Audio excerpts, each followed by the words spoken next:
You look at the message. You see the name. You feel the pull.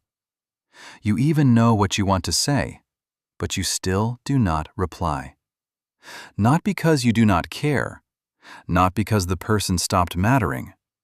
Sometimes you care so much that replying starts to feel heavier than it should. A few hours pass, then a day, then two. And now the message is not just a message anymore. Now it feels like a small emotional failure sitting in your pocket. So, you avoid it. Not because your feelings disappeared, but because the longer you wait, the more your silence starts to feel like something you have to explain. This is one of the quietest contradictions in human behavior. You can miss someone. You can love someone. You can think about them often, and still not answer. From the outside, it can look careless. Inside, it often feels more like pressure, or guilt, or mental exhaustion, or a strange kind of emotional freezing. And the hard part is that even you may not fully understand why you are doing it. You tell yourself you will answer later. Later when you have more energy. Later when your mind is clearer. Later when you can send the right kind of reply. But later has a way of becoming heavier than now. Because the brain does something interesting with unfinished things. When something is left open, it stays active in the mind. Psychology describes this in different ways, but one useful idea is that unfinished tasks keep pulling on attention. Not enough to make you act, just enough to create background tension.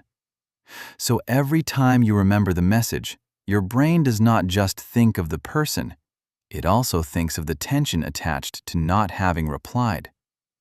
That tension matters because the brain is always trying to reduce discomfort. Not solve everything, not heal everything, just reduce discomfort fast. And avoidance is one of the fastest ways to do that. When you do not open the chat, or when you open it and close it again, you get a small drop in pressure. Very small, very temporary. But the brain notices it, and that relief teaches your nervous system something dangerous. It teaches it that silence can feel safer than action. That is how a simple delayed reply slowly turns into a pattern. Not because you chose distance, but because your brain learned to associate communication with emotional weight. This gets even stronger if you are the kind of person who overthinks. If you replay conversations in your head. If you care a lot about tone. If you worry about being misunderstood. If you have a habit of reading between lines that may not even be there. For some people, replying is simple. For others, it is never just replying. It becomes a performance. You are not only choosing words, you are managing impressions. You are calculating warmth, timing, length, meaning. Should you sound casual? Should you explain where you went? Should you apologize? Should you match their energy? Should you answer everything? Should you act normal? And suddenly, one small message becomes 10 mental tasks at once. That is when the brain starts to stall. Not because it has nothing to say, because it has too much to process at the same time. This is where people begin to misread themselves. You start thinking maybe you are selfish. Maybe you are emotionally unavailable. Maybe you are bad at relationships. Maybe you do not care as much as you think you do. But often the truth is more precise than that. What looks like indifference is sometimes cognitive overload mixed with emotional pressure. And that distinction matters, because when you call yourself cold, you miss the real mechanism. You do not need more guilt. You need to understand what your brain is doing. Many behaviors that feel irrational make more sense when you ask a different question. Not, what is wrong with me, but, what is this behavior trying to protect me from? That question changes everything. Sometimes delayed replies protect you from the pressure of saying the perfect thing. Sometimes they protect you from the shame of having taken too long. Sometimes they protect you from a conversation that feels like it will ask more from you than you can currently give. Sometimes they protect you from emotional labor you already feel too tired to carry.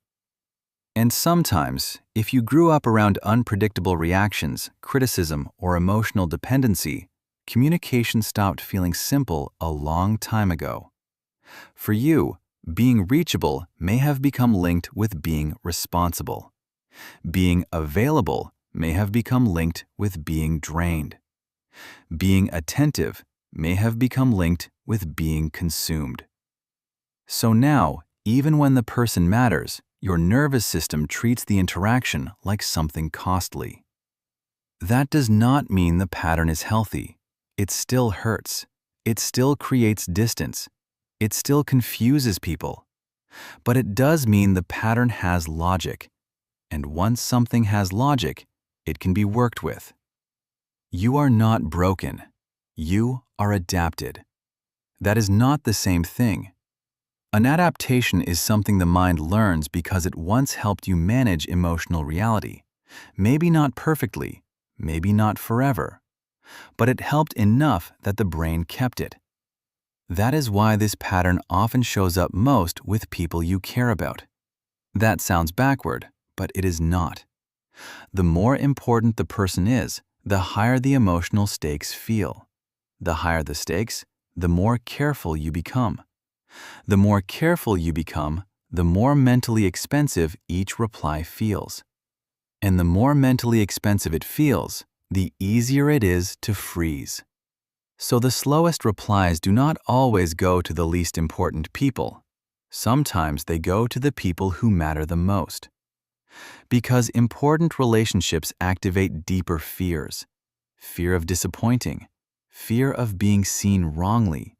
Fear of not having enough energy to be the version of yourself you think they deserve. This also has a neurological side.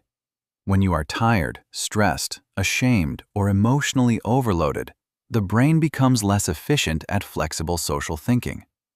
The parts involved in planning, organizing language, and regulating emotion do not disappear, but they do become less available. At the same time, the brain becomes more sensitive to anything that feels emotionally charged or socially risky. So even a kind message can start to feel like a demand if your system is already overloaded. This is why people sometimes say, "I wanted to reply, I just could not." Usually, they do not mean physically could not. They mean their internal system did not have the bandwidth. It is like trying to write a thoughtful letter while standing in a room full of noise. The words are somewhere inside you, but you cannot reach them cleanly. So what helps is not forcing yourself to become a different personality. It is not pretending you suddenly love constant communication. And it is definitely not attacking yourself until shame pushes you into action. That only deepens the pattern. What helps is lowering the emotional friction between care and response. The first shift is this: make the reply smaller. Most delayed messages stay delayed because the brain turns them into a big emotional event. So do not wait for the perfect response. Send the smallest, honest version of contact. A short sentence, a simple bridge. Something like, "I saw this. My mind has been crowded, but I did not want to disappear." That works because the brain resists tasks that feel too large, too vague, or too emotionally loaded. A smaller action lowers resistance. The second shift is learning to separate care from capacity. These are not the same thing. You can care deeply and still have no bandwidth. You can value someone and still feel too depleted to answer well. When you confuse capacity with care, shame takes over, and shame makes communication even harder. When you tell yourself, "I care, but my system is low right now," the brain experiences less identity threat. That makes response easier. Because now you are not trying to solve the problem of being a bad person. You are only responding from a tired state. That is a very different thing. The third shift is calming the body before asking for words. Sometimes the real block is not social, it is physiological.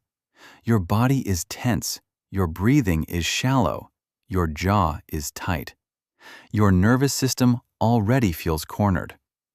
In that state, even a small message can feel intrusive. So before you answer, slow the body down. Exhale longer than you inhale.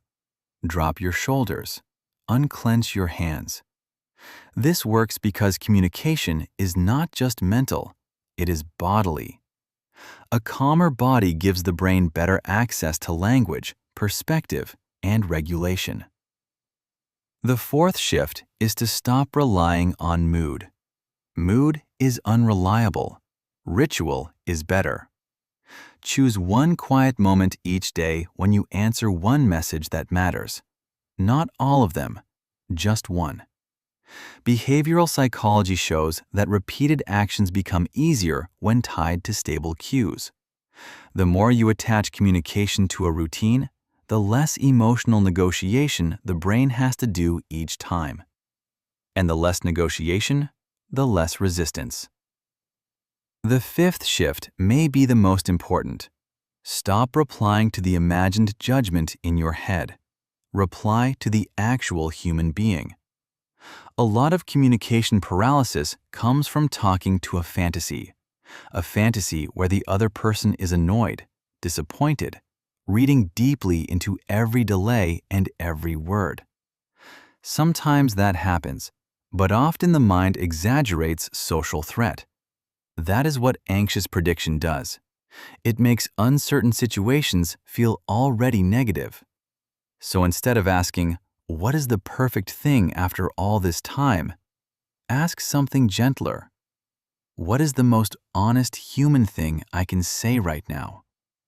That question usually leads somewhere real. And real connection rarely needs perfect timing. It needs sincerity more than polish. If you remember nothing else, remember this. Silence is not always the absence of care. Sometimes it is care caught inside an overloaded system. Sometimes it is affection mixed with exhaustion. Sometimes it is guilt that stayed too long. Sometimes it is a nervous system trying to protect you in the wrong way. That does not erase the impact on other people. Repair still matters. Responsibility still matters. But self-understanding matters too.